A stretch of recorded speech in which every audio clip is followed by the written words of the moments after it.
Talvez você, assim como eu, já tenha buscado uma resposta de Deus. Mas enquanto essa resposta não chega, que tal a gente ser uma resposta na vida de alguém? Fique comigo que nesse vídeo eu quero falar um pouquinho a respeito desse assunto.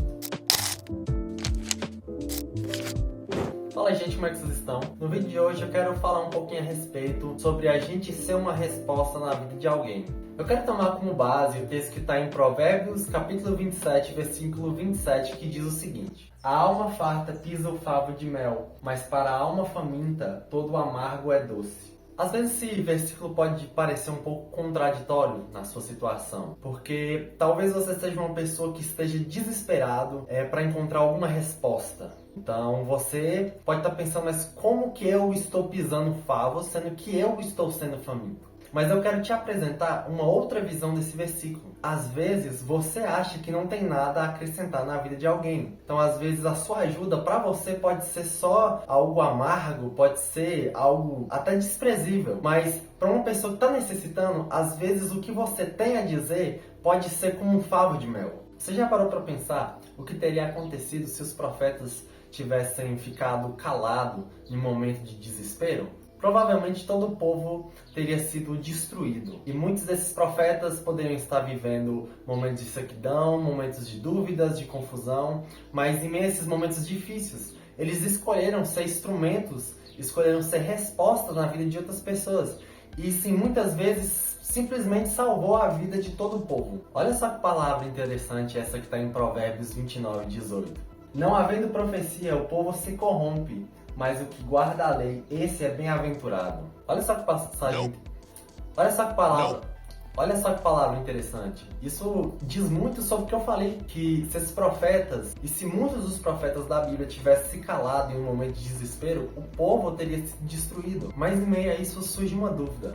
Como que eu posso ser uma resposta na vida de alguém? Já que eu estou, às vezes até mesmo desesperado por uma resposta, como que nesse momento eu posso ser resposta na vida de alguém? Talvez em um mundo onde as pessoas estejam muito desesperadas, onde só temos notícias de guerras, de fome, de doenças, onde as pessoas não conseguem ver esperança, às vezes o mínimo sinal de esperança pode ser tão divino quanto um anjo vindo do céu. Existem pessoas que todo tipo de conversa que você tem com ela é uma conversa sobre tristeza, sobre coisas que te deixam desesperançoso, te desanimam. Então muitas vezes ser uma resposta é só ser esperançoso. Então, às vezes, a gente vai precisar dar uma palavra de consolo, mas só a nossa atitude em meio a uma situação de não reagir com tristeza, não reagir com desesperança, às vezes pode ser uma resposta para alguém que está precisando de um pingo de esperança. Às vezes a luz no fim do túnel é só você não ser desesperançoso. Às vezes a luz no fim do túnel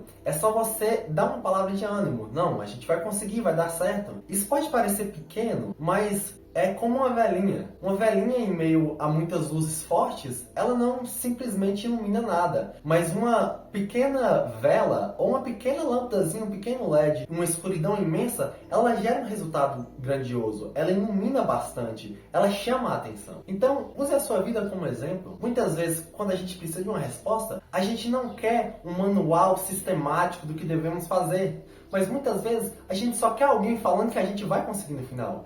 A presença da pessoa já vai te dar uma animada. Porque muitas vezes a gente não está tratando com máquinas que você dá um comando e ela faz o que tem que ser feito. Muitas vezes a gente sabe o que a gente precisa fazer, mas a gente precisa de uma palavra amiga, uma palavra de consolação. E a gente pode usar a nossa vida para entender o que eu gostaria de ouvir. Então você que está passando por esse momento de anseio por uma resposta, você sabe exatamente qual é o sentimento. E que muitas vezes o mais simples é o mais eficiente. Nós não fomos chamados para dar a resposta para os outros. Então muitas vezes alguém está precisando de uma resposta e a gente se coloca no lugar de Deus para explicar o porquê que a pessoa está passando por situação. Mas nós não fomos chamados para fazer. Então muitas vezes a gente erra tentando dar uma resposta de algo que a gente não sabe. Então o que a gente é chamado para fazer é ser um ombro. É ser alguém que fala, não, vai dar certo, vamos continuar, você vai encontrar a sua resposta. A gente é chamado para ser alguém que consola, não para alguém que dá as respostas. E é claro que a gente como ser humano, a gente tende a pensar muito nos nossos problemas.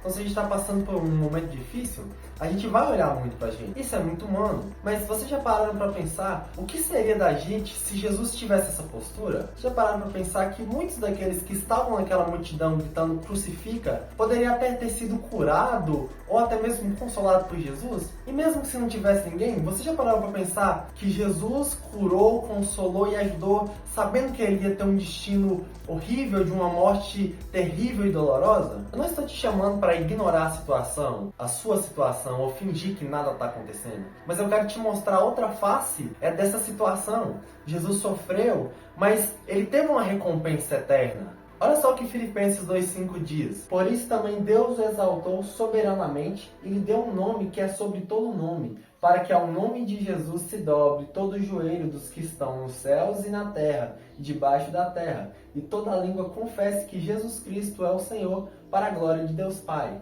Ainda que ele tivesse sofrido algo terrível, o seu sofrimento produziu algo eterno, uma recompensa eterna. E assim também aconteceu na vida de Jó, que sofreu muito. Mas o seu exemplo de perseverança, que foi tratado na Bíblia como um exemplo de perseverança, é um braço que hoje a gente consegue se apoiar em momentos difíceis. E outra coisa que a gente consegue ver é que Jó foi honrado por Deus ao ser chamado de um homem mais justo da terra. Então na terra ele foi honrado como um ombro a gente apoiar nos momentos de dificuldade, mas no céu ele recebeu um elogio do próprio Deus dizendo que ele era o homem mais justo da terra. Isso não é uma promessa que você vai receber todas as suas respostas de todas as suas perguntas, ou que o que falta para você receber a sua resposta é ajudar o próximo. Não, eu não posso te garantir isso. E, por exemplo, Jó, ele não teve a resposta do porquê. Nós que lemos o livro de Jó, nós sabemos o porquê que aconteceu tudo aquilo. Mas quando Deus aparece para Jó no final do livro, Deus não fala para Jó o porquê que cada perda que ele teve, por que aconteceu. Mas a gente pode ver que Jó termina... a situação de Jó quando termina o livro é uma situação de um homem que ficou conformado, que ficou consolado e que viu Deus. Então, ainda que ele não recebesse a resposta que ele queria, ele recebeu a resposta que ele precisava. E muitas vezes a resposta que a gente precisa é o próprio silêncio. Outro personagem bíblico que a gente pode usar como exemplo de ajudar as pessoas em meio à dificuldade é o profeta Jeremias. E isso é mais interessante ainda, porque o profeta Jeremias, ele entrou em dificuldade porque ele resolveu obedecer a Deus em uma função de ajudar o povo, em uma função de revelar os pecados do povo e de clamar por um arrependimento para que esse povo não fosse destruído. Então, o seu sofrimento, ele aconteceu literalmente devido a uma obediência, devido a uma vontade de ajudar o povo. Só que mesmo em tanta dificuldade, a gente pode ver que não faltou no final da história do livro de Jeremias, que não é o final de sua história, mas no final do livro a gente vê a honra, Deus honrando, Deus recompensando a obediência de Jeremias.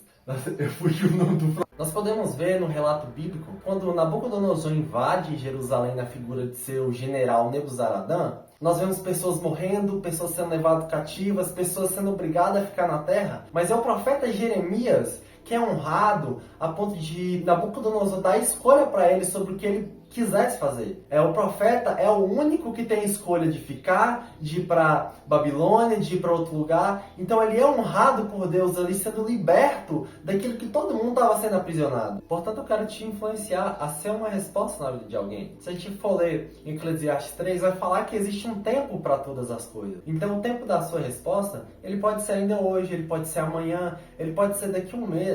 Só que possamos receber a nossa resposta e que além disso a gente possa ter mais testemunho a contar. Porque às vezes o testemunho na vida do outro, ele engrandece a resposta de Deus na nossa vida. Foi assim na vida de Jó, foi assim na vida de Jesus, foi assim na vida do profeta Jeremias e pode ser na sua vida. Às vezes Deus quer, além de te recompensar com uma resposta, Ele quer fazer você ser uma resposta na vida dos outros. Mas muitas vezes, mesmo no silêncio, mesmo que você não obtenha a resposta, você pode ser um testemunho na vida de alguém. Você pode ser um instrumento para ajudar. Pode ser que você, assim como Jó, você não tenha uma resposta dizendo aconteceu por causa disso, aconteceu por causa daquilo. Mas você pode ser conhecido no céu e pode ser usado por Deus para ser um instrumento de consolação, um ombro para ajudar uma pessoa que está em dificuldade, e você pode ser aquele argumento de Deus contra Satanás, dizendo: este é o meu servo, que é justo. Então muitas vezes você pode até não encontrar a sua resposta, mas no céu sempre haverá uma resposta, mesmo que você, assim como Jó, não saiba o porquê. E é isso, pessoal. Espero que eu tenha ajudado vocês com esse vídeo. Se você gostou, deixe seu like, se inscreva no canal. Se tem uma pessoa que precisa desse vídeo, mande para essa pessoa. E se você também tem alguma dúvida, comente aí nos comentários. E é isso, pessoal. Nos vemos no próximo vídeo. Falou!